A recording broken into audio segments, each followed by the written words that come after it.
السلام علیکم سامعین، welcome to my channel voice of Mona. ہماری آج کی کہانی کا نام ہے نافرمان اولاد۔ یونس کی شادی ممتاز سے ہوئی تو وہ سرکاری ملازم تھا اور بہت محنتی اور ایماندار انسان تھا۔ ممتاز واجبی سی شکل و صورت کی عورت تھی، لیکن بہت خدمت گزار تھی اور ہر کسی سے بڑے اتفاق سے ملتی۔ شادی کو 1.5 سال ہو گیا تھا، لیکن ممتاز کی گود سونی تھی۔ سب پوچھتے تو وہ خود کو بے بس محسوس کرتی، اسے لگتا کہ سارا قصور ہی اس کا ہے۔ ہر وقت اللہ سے دعائیں کرتے، ہر کسی سے دعا کرنے کا کہتے۔ ایک دن اچانک ممتاز کی طبیعت خراب ہو گئی۔ یونس کام سے گھر آیا ہی تھا، اسے پانی پکڑاتی پکڑاتی ممتاز گر گئی۔ یونس پریشان ہو گیا، بھاگ ہسپتال لے گیا۔ قریب ہی پرائیویٹ ہاسپٹل تھا۔ پھر اسے ڈاکٹر نے خوشخبری سنائی کہ آپ باپ بننے والے ہیں۔ یونس کی خوشی کی انتہا نہ تھی۔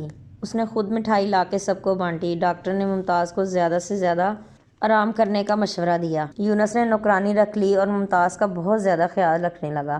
وقت گزرتا گیا۔ وقت پورا ہوا تو اللہ نے یونس کو بہت ہی خوبصورت بیٹا عطا کیا۔ سارا خاندان اکٹھا ہو گیا، سب مبارک دے رہے تھے۔ ممتاز بھی بہت خوش تھی۔ پھر 1.25 مہینہ گزرنے کے بعد یونس نے دعوت عقیقہ رکھی۔ سارا خاندان آیا، بہت ہی زبردست اہتمام تھا۔ وقت گزرتا گیا، بچے کا نام حسن رکھا گیا۔ حسن بڑا ہوتا گیا۔ حسن 3 سال کا تھا۔ ممتاز پر پھر اللہ کی رحمت ہو گئی۔ دونوں میاں بیوی بہت خوش تھے۔ اب کی بار اللہ نے بیٹی عطا کی جو بہت خوبصورت تھی۔ اس کا نام عنایا رکھا گیا۔ عنایا بڑی ہونے لگی۔ عنایا اب 5 سال کی تھی اور حسن اب 8 سال کا ہو چکا تھا۔ دونوں بہن بھائی اسکول جاتے تھے۔ ایک دن یونس کا ایکسیڈنٹ ہو گیا اور وہ چل بسا۔ اب ممتاز پر تو جیسے مصیبتوں کا پہاڑ آن گرا۔ گھر اپنا تھا، لیکن باقی کے اخراجات کا کیا ہوتا؟ اس نے گھر میں مسالے بھرنے شروع کر دیے۔ وہ کام چل پڑا اور اچھی خاصی انکم ہونے لگی۔ پھر رشتہ دار بھی مدد کرنے لگے۔ وقت گزرتا گیا۔ حسن بڑا ہو چکا تھا، وہ ڈرائیور بن گیا۔ گاڑی چلاتے چلاتے اس کی ملاقات ایک لڑکی سے ہوئی۔ اس نے گھر بتائے بغیر اس سے شادی کر لی۔ پھر اسے گھر لے آیا۔ وہ غلط قسم کی عورت تھی۔ اس نے عنایا اور ممتاز کا جینا حرام کر دیا۔ عنایا ایک دن چھت سے اتر رہی تھی تو گر گئی۔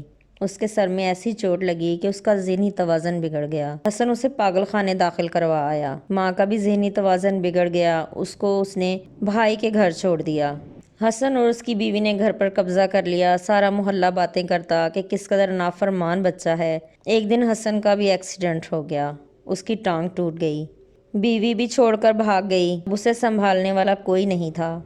ماں کو پتہ چلا تو اپنے بھائی کے گھر سے واپس آ گئی۔ اب حسن رو رہا تھا۔ اسے پتہ تھا کہ وہ نافرمان ہے، ابھی اللہ نے اسے اتنی بڑی سزا دی ہے۔ ملتے ہیں اگلی کہانی کے ساتھ۔ دیتے رہیے، خوش رہیے۔ میرے چینل کو سبسکرائب کرنا مت بھولیے گا۔